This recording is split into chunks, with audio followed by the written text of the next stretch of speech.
abi coba ati coba bala depuis dugu jɛra 9h30 marchand cikan de y'an lakunu 9h30 waati sisan an bɛ yɔrɔ min na an yɛrɛ dugulen don an bɛ sow kɔnɔ de an sigilen don sow kɔnɔ de an tɛ se ka bɔ nka alhamdulilayi an b'a la tanu dugu b'an ka cɛfarinw bolo n'o ye an ka sɔrɔdasiw ye dugu b'u bolo olu de bɛ ka taga segin kɛ ka lakana sabati dugu kɔnɔ. An dun y'a ye kunnafoni dira marifatigi jɛkulu fɛ ko dugu b'olu ka mara kɔnɔna la o kuma in e ko de o la. O kuma in kɔni tiɲɛ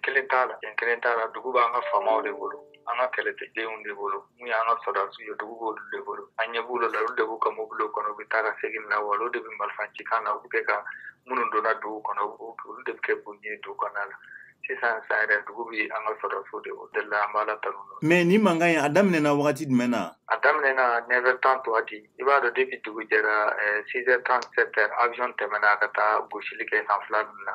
wa an yɛrɛ hakili la ko o kun y'a bannen mais 9h30 waati an ɲɛ b'a ye u commencera ka checkpointiw attaquer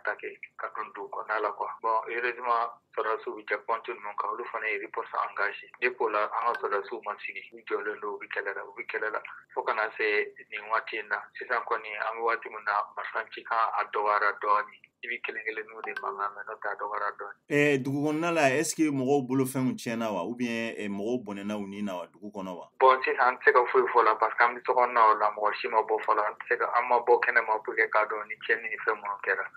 hali sisan an bɛ sokɔnɔnaw de la ni mɔgɔ min sera ka fɛn min fɔ i b'a fɔ peut-être i ɲɛ b'a la fenêtre de fɛ n'o tɛ bɛɛ bɛ sokɔnɔna de la an b'a dɔn yɛrɛ mun kɛra fo n'an bɔra kɛnɛma de an bɛ se k'a fɔ ko nin hakɛ de kɛra nin de kɛra nin kɛra